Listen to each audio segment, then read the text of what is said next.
We have Heath in South Carolina who thinks there's good evidence for God. So I'm confused because here's the problem I have, Heath. I'm looking at what the call screener wrote here, and I'm happy to let you talk to me and Dan. But what it says is you think there's good evidence for God, but you can't give scientific evidence as he's supernatural. How did you determine that God is supernatural? And if you don't have evidence from science for that would, withstand the rigors of scientific investigation, how can you think there's good evidence? Because I don't see any way to demonstrate the truth of the supernatural at all. So let's get ready, because this could be a Nobel Prize. How can we prove the supernatural? Okay. Well, so by my definition of God, he created all things that are natural. So if he created everything that is natural, then that would make him supernatural. And so therefore, no. So first of all, you defined God as the creator of everything's natural. And then you say, if he created everything that's natural, then he must be supernatural. Well, that's a big if. If he created everything, that's the whole thing you're trying to prove, which makes your argument circular. Okay, I see where you're coming from there as in a circular argument. I guess that's where you would have to come in with faith, and that's where I say that reasoning is the best argument for creation or for a God rather than natural science. Heath, there's a big problem here when you say that's where faith comes from, and then you start talking about reason. Faith and reason are not the same thing. They are not in the same ballpark. Faith is what you use. Faith is the excuse you give when you don't have a good reason. If you have a good reason, you don't have to appeal to faith. I would say that I use reason to come to a logical decision, and then me too. Things that I can't answer. And so you use reason to come to a logical decision, and then what? And then I use faith for the things that I can't answer. So there's why? Is faith a reliable path to truth? Well, I don't think that we can know all the truth. Would you answer the question that I ask? Is faith a reliable path to truth? I don't know the answers to that because I don't think we can know all the truth. Okay, well, then we're done talking, because if you're not going to have an honest conversation, could you believe that white people are better than black people based on faith? Wait, what? Could you believe that white people are superior to black people based on faith? Why? No. You're saying it's impossible to believe that based on faith? I mean, maybe someone does, but I don't. Okay, look. I'm asking about faith as a methodology. Could someone take it on faith that white people are better than black people? Someone, maybe, yeah. Sure, which means that faith is not a testament to the truth of something. Faith is a testament to what someone wants to believe.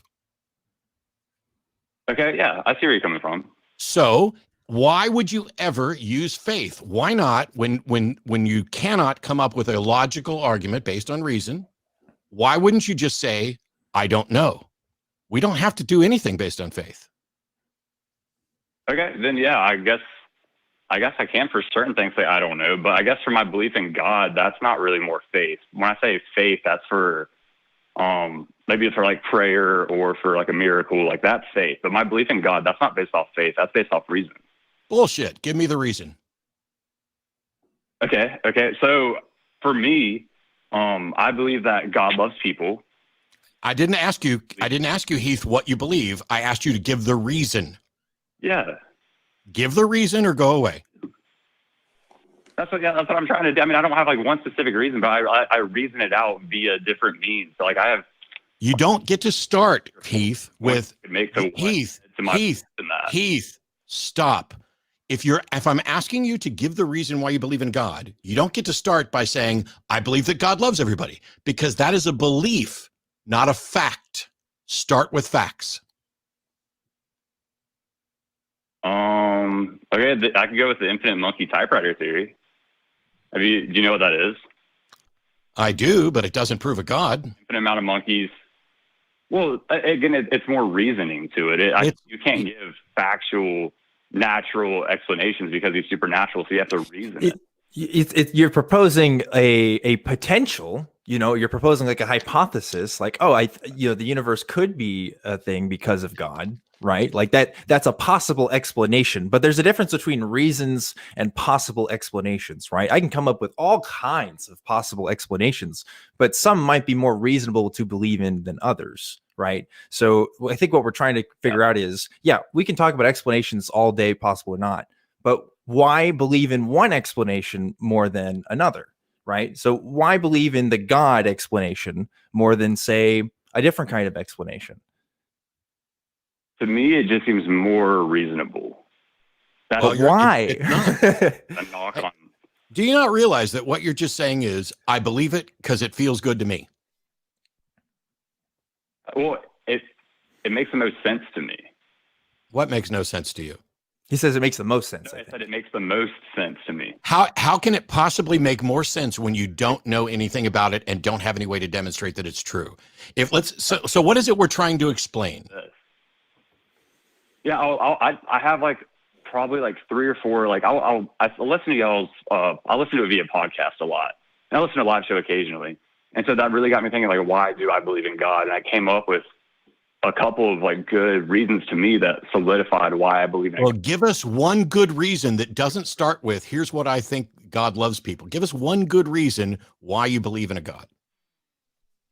Okay, so the infinite monkey typewriter theory. If you have a monkey typing on a keyboard for an infinite amount of time, it could theoretically produce the words of Shakespeare, correct? No, that's not the infinite monkey typewriter thing. But it's close enough that we can just run with it. Sure.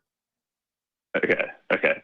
So I work as a computer engineer writing code all day, and I sit and watch, or I like code a program that's millions of lines of code long. And I'm wondering, like, how could this possibly randomly produce itself when I have a brain and I can't even produce one line correctly? This is called the argument from personal incredulity fallacy. You have a failing of imagination, and it's partially done because you have a misunderstanding about the infinite monkey thing. No one is saying... Tell me what it actually is then? Sure, because infinity is not a quantity, and so there's never going to be an infinite amount of time. You're never going to reach the end of an infinity. The hypothetical is that if you had infinite monkeys typing on infinite typewriters for all of history, they are inevitably going to produce everything that has ever been written.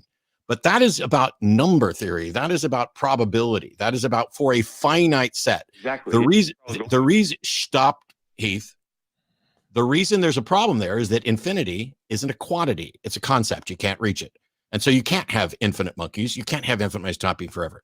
However, what you're doing is you're looking at, wow, I produced this code and I had to think about it. There's no way this could occur accidentally. That is an intuitive leap. And yet it didn't. The code did not happen accidentally. You created it. You don't have anything like that you're trying to explain. Do you have the works of Shakespeare that was written by monkeys? No, but if the world has been around for an infinite amount of time, how could our... The world has not been around for an infinite amount of time. How do you know that? The universe, our local presentation of the universe is about 13.7 billion years old, and the Earth is about 4.5 billion years old, and humans have not been here for that entire period of time. But none of this is infinite. Because, and we know that because it can't be infinite. Yeah. Okay. Why can't it be infinite? Because you can't ever... Infinite is not a quantity. You cannot ever reach infinity. It cannot be a quantity. So nothing could be infinitely old or new or aged. So we agree that the world, the universe as we know it, had a beginning. The local presentation of the universe that we experience had a beginning. And beyond that, we don't know what to say. Maybe a multiverse, maybe something else. We don't know what the explanation is. And time breaks down at that point as well. So if time begins with the local presentation of our universe, then the universe has existed for all of time, but that is not the same thing as the universe being infinite. And none of this, by the way, gets you anywhere near proving a God. No, I can't prove a God, but Then why did you call? And argue that it's reasonable. No. That's what do you mean by proving a God? It's demonstrating that it is reasonable to conclude that a God exists would be proving a God. I'm sorry, I was talking. I should have been listening. What did you say? Demonstrating that it is reasonable to believe that a God exists is what I mean by proving a God. If you can demonstrate that it's reasonable to believe a God exists, I'll believe it. But you can't, and you haven't. Well, you may, I won't say you can't. You haven't. Okay, so if we take our DNA and compare it to the infinite monkey typewriter theory, saying that our DNA... I am so done. If you come up with infinite monkey typewriter shit again, I'm just going to hang up. DNA is not infinite. It's not a code. It is a chemical process that is entirely natural. It is self-replicating molecules that we reasonably understand. Yeah, DNA being complicated isn't any more evidence for a God than it is for anything else, right? Again, we're going back to this idea of different explanations for the universe. I mean, I could just as easily posit that everything that we see in the universe is the result of two gods. You know, why wouldn't that be not as reasonable as just one God, you know, in that sense? I mean, I guess you can go into technicals of, you know, people say, oh, there has to go back to a one because of logic, you know, whatever. But like, there's different ideas out there about our origins, and the God explanation is just one of many different kinds of possible explanations. And our position is not that we don't think it's necessarily impossible for these explanations to be true, but rather there's not enough convincing evidence or reason or logic to bring us to the conclusion that that should be a thing we should believe in, right? Especially if we're talking about the Christian God. Your argument, if you were to write it down in syllogistic form, or let me just do it in conversational form. Gosh, I just don't see how DNA could have happened by natural circumstances, so I think it's reasonable to believe in a God. Well, that's a failure of your imagination and a failure of your understanding of probability and statistics and DNA, but it's not an argument. It's not a reasoned argument for belief in a God. It's just an argument for, it's literally, as I mentioned a while ago, the fallacy is the argument from personal incredulity. You just can't believe that DNA could have occurred by natural circumstances, so you believe in a God. Well, tough shit. That's not the way reason works.